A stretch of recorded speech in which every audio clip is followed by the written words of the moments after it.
السلام علیکم۔ ایک غریب نوجوان کا واقعہ سنیے جس کو اس کی بظاہر ایک نیکی کی وجہ سے ایک امیر اور خوبصورت بیوی مل گئی۔ دمشق کے ادیب شیخ علی طنطاوی نے اپنی یادداشتوں میں لکھا ہے کہ دمشق میں ایک بہت بڑی مسجد ہے کہ جو مسجد جامعہ توبہ کے نام سے مشہور ہے۔ اس مسجد کا نام مسجد توبہ رکھنے کی وجہ یہ ہے کہ وہاں پہلے فحشاء و منکرات کا مرکز تھا۔ 7ویں ہجری میں ایک مسلمان بادشاہ نے اس کو خرید کر وہاں ایک مسجد تعمیر کرائی۔ ایک طالب علم جو بہت زیادہ غریب لیکن عزت نفس کا حامل مشہور تھا، وہ اسی مسجد کے ایک کمرے کا رہائشی تھا۔ ایک دفعہ 2 روز گزر چکے تھے کہ اس نے کچھ نہیں کھایا تھا اور اس کے پاس کھانے کے لیے کوئی چیز نہیں تھی اور نہ ہی کھانا خریدنے کے لیے کوئی پیسہ اس کے پاس تھا۔ تیسرے روز بھوک کی شدت سے اسے لگا کہ وہ مرنے کے قریب ہے۔ وہ سوچنے لگا کہ اب میں اضطراری حالت میں ہوں کہ اس میں شرعاً مردار بھی جائز ہے اور ضرورت کے مطابق چوری بھی جائز ہے۔ یہ مسجد ایک قدیمی محلہ میں واقع ہے اور وہاں تمام مکانات قدیمی طرز پر اس طرح بنے ہوئے ہیں کہ ایک دوسرے کی چھتیں آپس میں ملی ہوئی ہیں اور چھتوں سے ہی سارے محلے میں جایا جا سکتا ہے۔ یہ جوان مسجد کی چھت پر گیا اور وہاں سے محلے کے گھروں کی طرف چل دیا۔ پہلے گھر میں پہنچا تو دیکھا وہاں کچھ خواتین ہیں تو سر جھکا کے وہاں سے چلا گیا۔ ایک دوسرے گھر پہنچا تو دیکھا گھر خالی ہے لیکن اس گھر سے کھانے کی خوشبو آ رہی ہے۔ بھوک کی شدت میں جب کھانے کی خوشبو اس کے دماغ میں پہنچی تو اس خوشبو نے اس کو اپنی طرف کھینچ لیا۔ یہ مکان 1 منزل تھا اور اسے لگا کہ گھر میں کوئی نہیں ہے۔ چھت سے بالکونی اور پھر وہاں سے صحن میں کود گیا۔ فوراً باورچی خانے میں پہنچا، دیگچی کا ڈھکن اٹھایا تو اس میں بھرے ہوئے بینگن کا سالن تھا۔ ایک بینگن اٹھایا، بھوک کی شدت سے سالن کے گرم ہونے کی بھی پرواہ نہیں کی، بینگن کو دانتوں سے کاٹا اور جیسے ہی نگلنا چاہا تو اسی وقت عقل اپنی جگہ واپس آ گئی اور اس کا ضمیر جاگ گیا۔ اپنے آپ سے کہنے لگا، خدا کی پناہ، میں طالب علم ہوں، لوگوں کے گھر میں گھسوں اور چوری کروں؟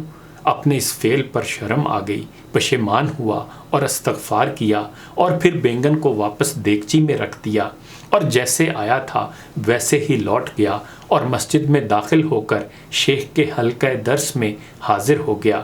حالانکہ بھوک کی شدت سے سمجھ نہیں پا رہا تھا کہ شیخ کیا درس دے رہے ہیں۔ جب شیخ درس سے فارغ ہوئے اور باقی لوگ بھی ادھر ادھر ہو گئے تو ایک خاتون حجاب میں وہاں آئی، شیخ سے کچھ گفتگو کی۔ وہ طالب علم ان دونوں کی گفتگو نہیں سمجھ سکا۔ کچھ دیر بعد شیخ نے اس کو آواز دی اور کہا، کیا تم شادی کرنا چاہتے ہو؟ جوان خاموش ہو گیا۔ شیخ نے پھر کہا، مجھے بتاؤ تم شادی کرنا چاہتے ہو یا نہیں؟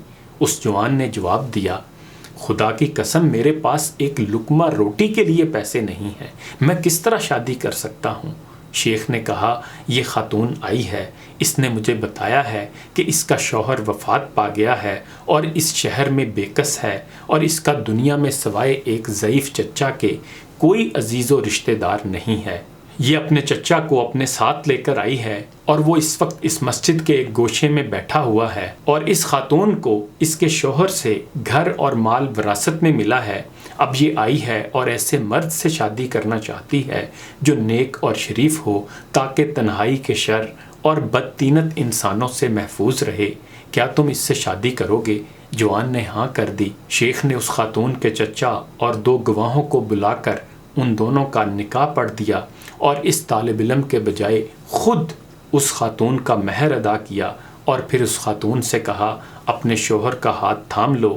اس نے ہاتھ تھام لیا اور اپنے گھر کی طرف اپنے شوہر کی رہنمائی کی۔ جب گھر میں داخل ہوئی تو اپنے چہرے سے نقاب ہٹا دیا۔ وہ جوان اپنی زوجہ کے حسن و جمال سے مبہوت رہ گیا اور جب اس گھر کی طرف متوجہ ہوا تو دیکھا کہ یہ تو وہی گھر تھا جس میں وہ داخل ہوا تھا۔ زوجہ نے شوہر سے پوچھا کہ تمہارے کھانے کے لیے کچھ لے آؤں؟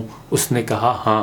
وہ باورچی خانے گئی اور اس نے دیگچی کا ڈھکن اٹھایا تو اس کی نظر اس بینگن پر پڑی جو کچھ کٹا ہوا تھا۔ وہ بولی، عجیب بات ہے، آخر کس نے بینگن کو دانتوں سے کاٹا ہے؟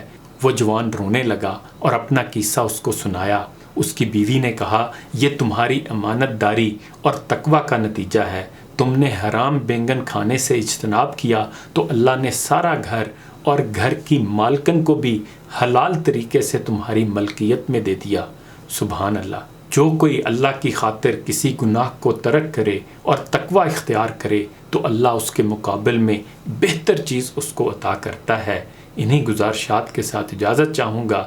اپنا خیال رکھیے گا۔ اللہ حافظ۔